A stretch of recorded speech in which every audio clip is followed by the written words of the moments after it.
Welcome back to Season 2 of my Philadelphia Eagles franchise here on Madden 23. In the last video, we pretty much dominated the Chargers in the second half of the Super Bowl. We ended up getting the win 45-24. The defense scored 2 touchdowns in the fourth quarter, and I'm excited to see who the game will name Super Bowl MVP. I imagine it will be Tony Pollard because he did run for 100 yards and 3 touchdowns, but also Avonte Maddox had a defensive touchdown and Kaiser White, and the game has always loved to give that to defensive touchdowns. But the first thing we're going to do here in this offseason video is look at the season stats, so let's go ahead and jump over there. And rookie quarterback Glenn McCutcheon finishes with 5,200 yards, 32 touchdowns, and 27 interceptions. The most pass attempts in a single season is Matthew Stafford with 727. McCutcheon was only 4 attempts away from breaking that in his rookie season. And the record for most picks thrown by a rookie in a single season is Peyton Manning with 28. I said in the Super Bowl he either beat that or tied it. I was wrong. Peyton Manning threw 28 picks his rookie year, and Glenn McCutcheon let him keep that record. Tony Pollard in his first season with the Eagles runs 273 times for a little over 1,000 yards and 6 touchdowns. Kennedy Brooks had 2 touchdowns, Glenn McCutcheon ran it for 1, Grant Calcaterra ran it for 2 because he also played fullback. Nick Foles apparently had a rushing touchdown, and Kenneth Gainwell got 1 carry on the season apparently for 1 yard and a touchdown.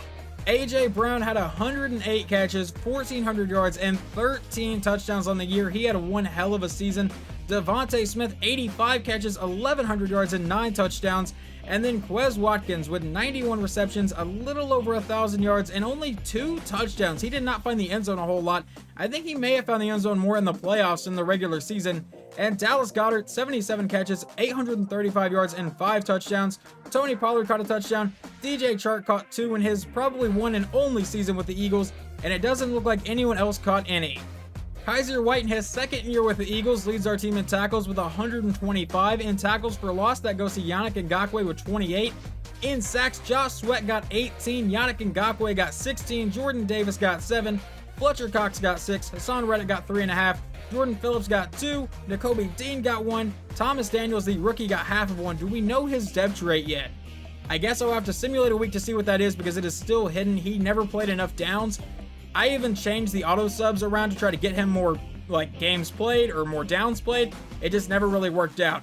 And in interceptions, DARIUS Slay got 10 on the season. I really considered not bringing back DARIUS Slay. We still have to re-sign him, but I have decided I want to bring him back. We'll see how bad his ratings get affected by his age, but with 10 picks, he's still an X factor. We'll see if that decreases as we go to the offseason as well. But then rookie James Conley got 4 picks on the year, 3 of them I believe in the fourth quarter of games. He was amazing. He got up to a superstar depth rate with all of his progressions. Kaiser White got 3, Sean Murphy-Bunting got 2 and got 2 in the Super Bowl. CJ Gardner-Johnson got 2, Avonte Maddox got 2, and Jason Flowers, the rookie corner, got 1, and then I believe he picked off Jalen Hurts one time in the playoffs. And on defensive touchdowns, I don't really usually look at this stat, but James Conley ended up with 2 of them on the season. And our kicker, Jake Elliott, goes 30 for 31 for a 96% accuracy, and his longest field goal was a 61-yard field goal, and he didn't miss a single extra point throughout the entire season. And I just noticed his one field goal miss was a block, so it didn't even miss the uprights, it just got knocked down. And the reason I didn't talk about any more rookie records rather than pass attempts or interceptions for Glenn McCutcheon is because the rookie quarterback for the Buccaneers had a better year. He beat McCutcheon by 5 passing yards, but had 44 touchdowns to only 9 interceptions. The 5,200 yards leads the league. I believe the 44 touchdowns is going to lead the league, and it will. And then McCutcheon led the league in picks with 27 of them. Jonathan Taylor led the league in rushing yards with 1,676. What about touchdowns? Who got that? Josh Jacobs led the league with 18. It seems like they may have fixed some of the simulation stats, which is a good thing because we had running backs running for 20 touchdowns every single season. And Chris Godwin and Davante Adams will tie for the league lead in receptions, both with 126. But in yards, it goes to Cooper Kupp. They may have fixed some simulation stats, but Kupp is still going for over 2,000 yards and 19 touchdowns. Both of those will lead the league. Alexander Johnson for the Bears will lead the league in tackles with 150. What about sacks? That goes to Vita Vea in Tampa, who got 21 of them. Josh Sweat finished second, still pretty good. And interceptions goes to DARIUS Slay with 10. Second place is Logan Ryan with 7.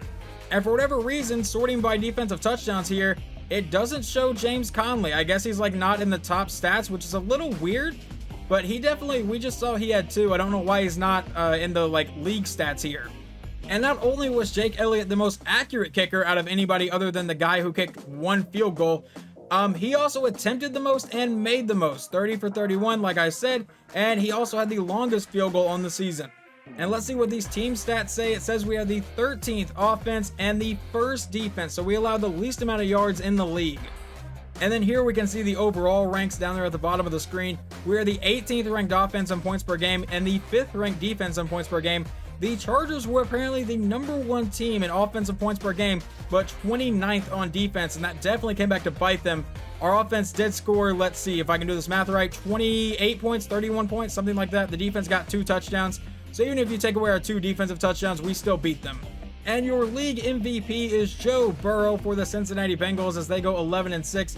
And your coach of the year is head coach Cameron Knight for the Eagles, so we actually get that award. And real quick here, I will just go through the AFC awards. Derrick Henry is Offensive Player of the Year. Defensive Player of the Year is Khalil Mack. Offensive Rookie is Derek Morgan for the Bills. Defensive Rookie is D'Angelo Gross for the Steelers. Best quarterback is Burrow. Best running back is Josh Jacobs. Best wide receiver is Tyler Boyd. Best offensive lineman is Corey Linsley. Best defensive lineman is Emmanuel Ogbah. Best linebacker is Khalil Mack. Best defensive back is L'Jarius Sneed. And best kicker is Brandon McManus. But now let's check the NFC awards. And first off, Cooper Kupp wins Offensive Player of the Year for the NFC, even though his team went 5-12. Defensive Player of the Year is Josh Sweat. That's good to see. Offensive Rookie of the Year is Donnell Roth. Kind of sucks to see. And it looks like McCutcheon was 3rd. All right, kind of surprising. Maybe the 27 picks held that back. Defensive Rookie of the Year goes to Earl Bridges for the Vikings. Best quarterback goes to Donnell Roth.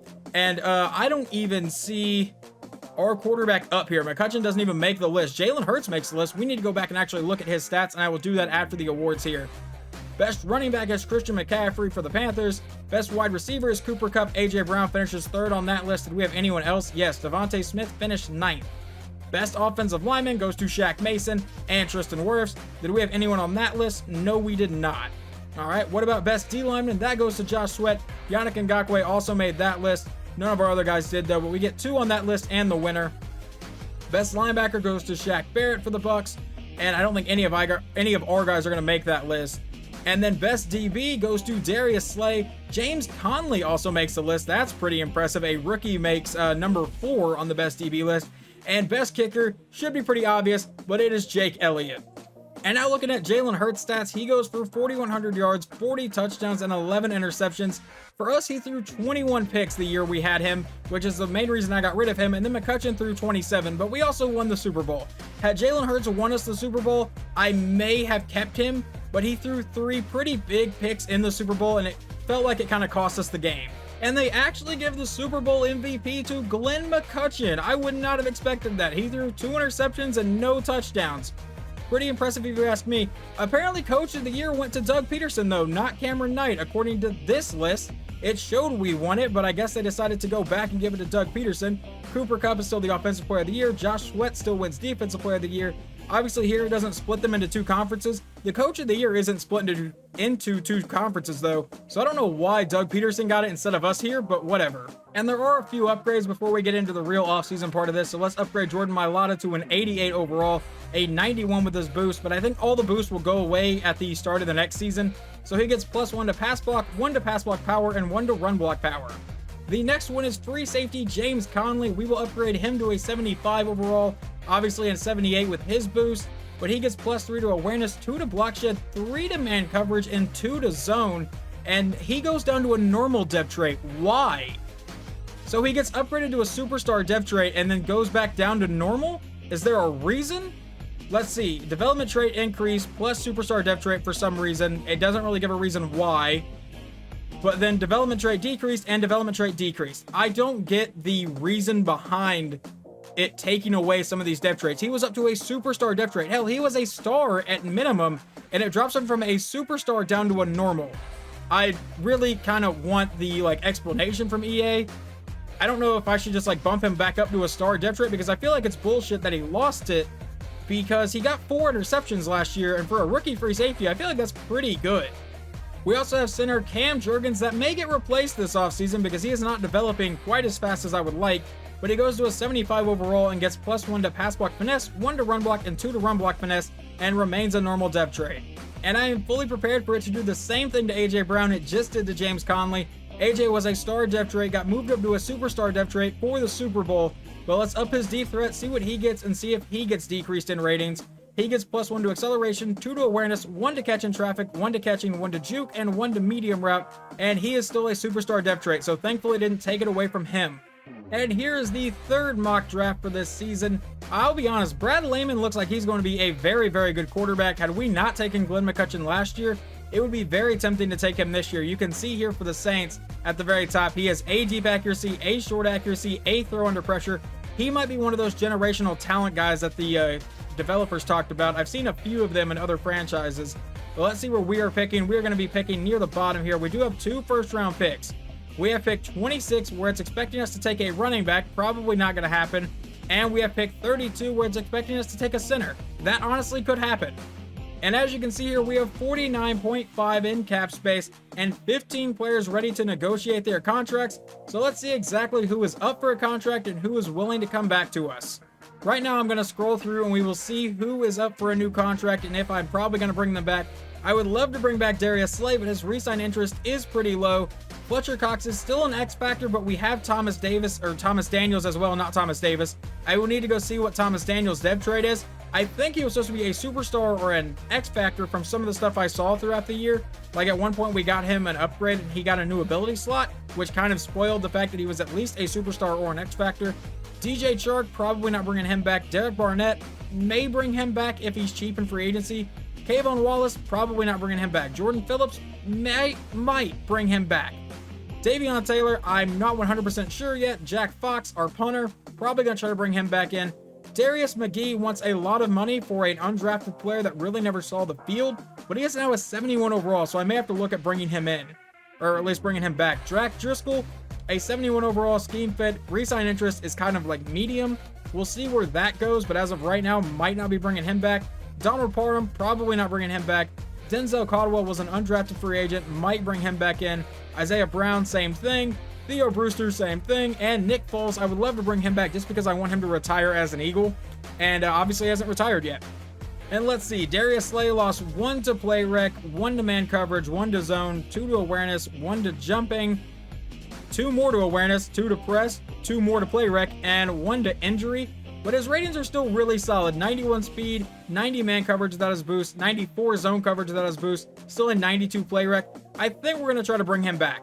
He is wanting a bit of money, but I'm going to offer him a 1-year contract worth $16 million, and Darius Slay is going to be testing free agency. And Thomas Daniels is now a 77 overall star dev trait. I kind of understand him going from at least superstar down because he didn't really play a whole lot, but let's see if we can see him progression. Yeah, it looks like he decreased to a superstar depth trait and then decreased to a star, so I think he was an X factor, which sucks to see that he lost it. But I don't think there was, 100% chance he would have kept it anyway, because we just saw James Conley lose it, but he is a star depth trait, so maybe we should try to bring in Fletcher Cox back.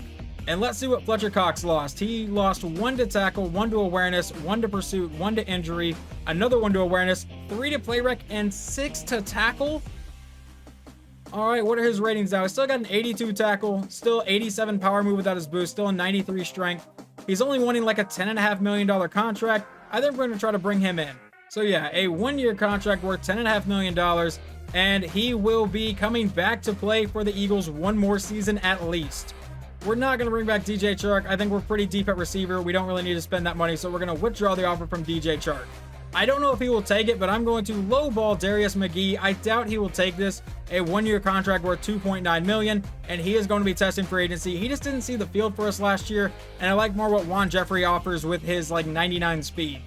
And we're going to offer this contract to Nick Foles. Hopefully he never has to play, but he is going to test for agency as well. So we may try to bring back Nick Foles, or I may look for a better backup, even though McCutcheon never got hurt, and I don't know if Madden 23 your quarterbacks can get hurt really.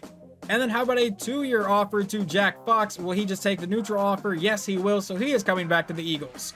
And here is everyone that will be leaving our organization right now. We obviously have a few players to replace. I'm going to try to bring back Darius Slay, but I don't know how much interest he will have in coming back to Philadelphia. And it's showing me that I don't have a current defensive coordinator, but we're going to hire defensive coordinator Sammy Rios because he fits our scheme and already uses our playbook. So why not? We'll just bring him in. And we have a few retirements here, starting with defensive end Brandon Graham, who was a longtime Philadelphia Eagle. I think I either traded him to Green Bay or I let him walk in free agency just because he was pretty expensive and we had Yannick Ngakoue and Josh Sweat. Travis Kelce is also retired, and J.J. Watt. And right off the bat, there are a few names here in free agency that are pretty interesting, starting with running back Derrick Henry. He has some interest in our team, but we have Tony Pollard. I'm not interested in paying a running back $12.4 million a year. And also Justin Herbert. He's not interested in coming to us at all, and he's looking for $47.3 million a season. And then I was checking out some of our team, and I saw that Jason Flowers also lost his star depth rate and went back down to a normal. Alright, so a quick break before I show you guys the guys that I have targeted so far. There are a lot of people here that I want to offer contracts to. Like, I could very easily go after Derrick Henry. I already put in like a fake offer just to see where it kind of like ranked. We would be the top offer, but I really just paid Tony Pollard. We still have Kennedy Brooks, and like I said, I would still have to pay him like $12 million a year. I think that was the lowest I could go. So I'm not going to bring in guys like Derrick Henry, Cam Akers, or DeAndre Swift just because I already have running backs, and it's just not realistic. But with that being said, here are the 3 contracts I am offering. We don't have a lot of starter needs. We're still a pretty solid team right now. A lot of young guys on cheaper deals. So I'm trying to bring back Darius Slay. I want to bring in Neville Gallimore as a backup defensive tackle. And then I want to bring in Matt Ryan. Nick Foles is down to like a 60 overall. I would love for him to retire as an Eagle, but Matt Ryan has a little bit higher rating just in case he needs to come in. He is a scheme fit. Also, he was born in like around Philadelphia. He is a Philadelphia Eagles fan, or at least was while he was growing up. So it makes sense that he would take a contract with the Eagles near the end of his career, I feel like. And Darius Slay has decided he will not come back to Philadelphia. He signs a contract with the Colts. Doesn't really surprise me because he had very low interest in coming back, but it does suck because now I need a new number 1 corner, or I have to rely on Sean Murphy-Bunting or Avonte Maddox to step up and be the number 1 guy. We do, however, land Neville Gallimore and quarterback Matt Ryan, so we have our backup quarterback and we have our backup defensive tackle, but now I need to get a starting corner. And we have a few top players that have signed. Derrick Henry is headed to Arizona, so they will pair Derrick Henry with Kyler Murray. Kind of terrified of that. I believe they also still have DeAndre Hopkins. That offense is going to be terrifying. Jerry Jeudy goes back to Denver, Jeremy Chinn goes to Tampa Bay, and Cameron Jordan goes to the Texans. And here are the top 3 corners left in this class here: Bryce Hall, Desmond King, and Christian Fulton. And honestly, I'm not real keen on any of them. Only one of them has speed in the 90s here. Man coverage is pretty low, 82, 81, and 83. This is not a good thing here. Press coverage is okay at an 88 for Bryce Hall. And I'm not offering a contract to Bryce Hall here, but you can see on the corner, we have Sean Murphy-Bunting, who's an 83, and Avonte Maddox, who's an 82. So signing any of these guys is not really an upgrade at all. So with that being said, I'm not going to sign any of these guys because I feel like I can either find someone in the draft I can try to develop, I can attempt to develop Jason Flowers, but as of right now, we're going to roll with Sean Murphy-Bunting and Avonte Maddox at corner. And here we have the option for Devontae Smith's 5th-year option. And yeah, we're going to go ahead and pick that up. He's a superstar depth rate, was one of our best receivers. The only one that had any better stats than him was A.J. Brown. So yeah, we're going to keep him for an extra year on a cheaper deal. And now that free agency is done, let's see where everyone signed. Derrick Henry is going to the Arizona Cardinals. Justin Herbert is now a Detroit Lion, so they finally get another franchise quarterback. Antoine Winfield Jr. is a Patriot. Justin Tucker is a Saint. Darius Slay is a Colt, as we saw. T. Higgins is headed to the Chargers. Danielle Hunter is a Lion. Cam Akers is a Falcon. Bobby Wagner is a Bronco. Michael Pittman is now a Seahawk. Hollywood Brown did not sign with anybody. I'll keep an eye on that. Jerry Jeudy went back to Denver. Jeremy Chinn's a Buccaneer. We saw those 3, like Cameron Jordan, went to Houston. Miles Jack also goes to Houston. Brandon Ayuk goes to Minnesota. And John Johnson goes to the Lions. That is all we are going to check out, though. And here is the final mock draft. It still looks like the Saints are going to take that quarterback. It does not surprise me. Let's see what we are projected to take down here at pick, I think, 26. We are expected to take left tackle Nick Higgins. Maybe, because we do need a backup left tackle, but I don't think I want to take a backup in the first round. And with pick 32 is the running back they expected us to take earlier with Brian Ford. But we're now at the draft here. The New Orleans Saints have the number 1 pick in the draft, so let's just make sure they take this quarterback here in the first round. And the New Orleans Saints will draft quarterback Brad Lehman out of Minnesota. And then I always like to see what the first few picks do. We will go probably all the way to that Giants pick. I want to see who they take in the first round since we have to play them. The Bears take a quarterback in Nick Perry out of Wyoming, so I guess they are moving on from Justin Fields. The Cardinals, with pick 3 in the draft, will take right in Matt Booker out of Penn State. And the Rams will take right tackle Eli Kaiser out of USF. The Titans will draft a left outside linebacker in Calvin Colvin. The 49ers take a quarterback out of Miami of Ohio, Justin Horn. And the Giants here in the first round of the draft will take left outside linebacker Gordon Drayton. So they still don't take a quarterback, so they still have a quarterback really on the roster. They may be starting Sam Darnold for like a third straight year. The Vikings will take tight end Kevin Fulcher out of Auburn. He actually won the award for best tight end. So he had pretty solid ratings. We'll see what his ratings are probably after the end of the draft. But let's see. The Commanders will take, with pick 9, they draft a free safety in Chuck Woods out of Florida State. And then just because we made it all the way here to pick 10, let's just watch the end of the top 10 picks. And the Jets will take left outside linebacker TJ Weeks out of Florida.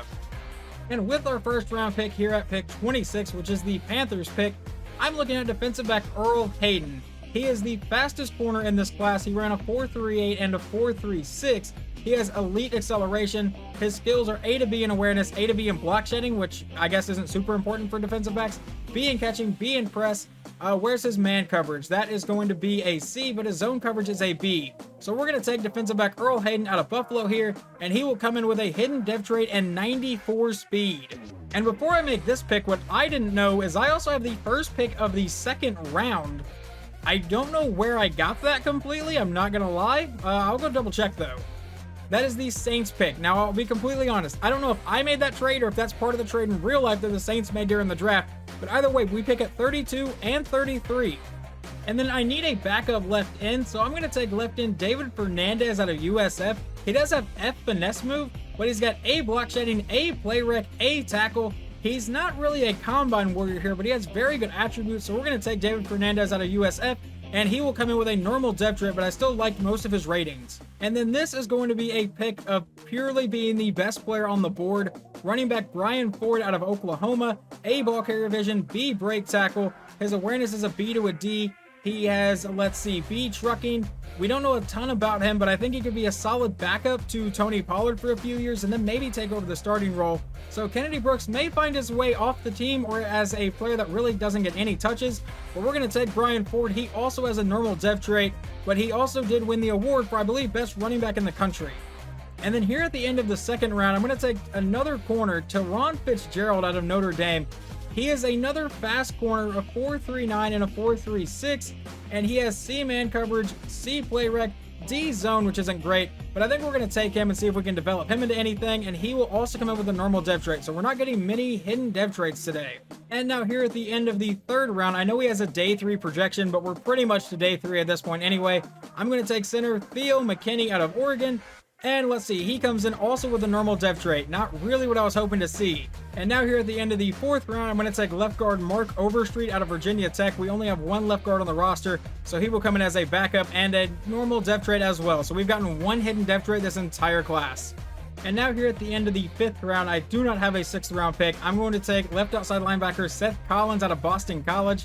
He has C block shedding, A pursuit, A to C tackle, and he's one of the fastest linebackers in the class. So we will take him, and he also comes in with a normal depth trait. So it really seems like we are going to get one hidden depth trait in this entire class. And with the last pick here in the draft at pick 32 at the end of round 7, I'm going to take left guard Mike Bernard out of Syracuse. He has B awareness, A impact blocking, and he was one of the strongest guards in his class. He also has D run block finesse, not great, C run block, like I said, A impact blocking, A lead block. We're just going to go ahead and take left guard Mike Bernard, and he will also have a normal depth trait. Not really a shock here in the 7th round, though. And defensive back Earl Hayden will come in with a 77 overall, -2 morale right now, but a 75 overall. That is fine. What are his ratings? 94 speed, 65 man coverage. Oh, that is rough, but we will try to develop him a little bit. He will probably be our 3rd corner this year. We got Jason Flowers up a little bit, so he may get some playing time over him. And then the other first round pick, left end David Fernandez, comes in with a 75 overall, normal depth trait. His ratings are 72 speed, 85 tackle, 80 block shedding, 93 strength, 74 play rec. He will most likely just play behind Barnett and Yannick Ngakoue for a minute, but he will probably get a little bit of playing time. And running back Brian Ford comes in as a 75 overall with 90 speed, 75 break tackle, 82 ball carrier vision, 93 acceleration. I know drafting a running back probably wasn't a very popular choice at the beginning of the second round, but we honestly don't have a lot of positions of need. I was just looking for depth, and this guy could take Kennedy Brooks' job. And Teron Fitzgerald was a 69 overall corner, not great. McKinney is a 71 overall center. Overstreet, the left guard we took, is a 64 overall. Then we took a 67 overall outside linebacker and a 65 overall guard. So that is our draft class. The only hidden depth trait we got was Earl Hayden. Last year I managed to land 5 of them, and we won a Super Bowl. So hopefully those 5 that I drafted last year can really help us this year.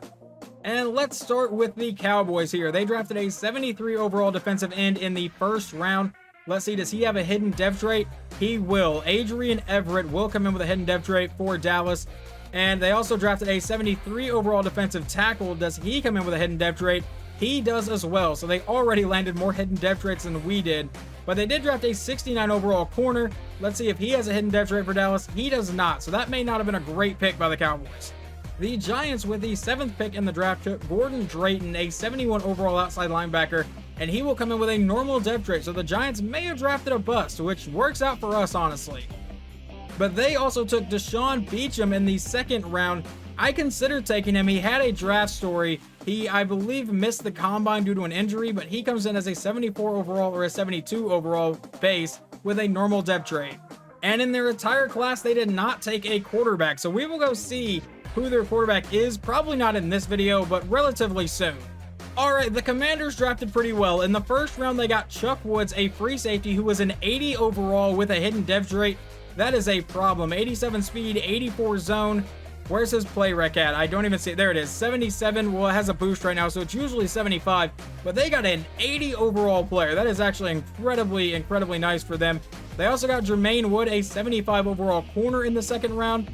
Eric Drayton is a 67 overall receiver, and that is their entire draft class. And the Commanders ended up with the best player in the draft at 80 overall. The best quarterback was the one that the Bears took with the 2nd pick, a 77 overall. He does have a hidden depth trait. What are his ratings? 92 throw power, 80 deep accuracy, 80 medium, and 83 short. Compared to quarterback Brad Lehman, who was the number 1 pick in this draft, he loses 2 morale here. He's a 73 overall, 75 usually. 93 throw power, and he does have some, lower ratings here, but 81 deep accuracy usually, 76 medium, 85 short. I still think he's going to be pretty solid for the Saints there. But that's going to wrap up this offseason video. In the next one, I will show you guys anyone that I signed to fill out the roster here. We will also watch the entire preseason or simulate the whole preseason. Not really sure how much we're going to watch this year. It kind of depends on how many position battles there are. But hopefully you guys enjoyed this video, and I will talk to you guys next time.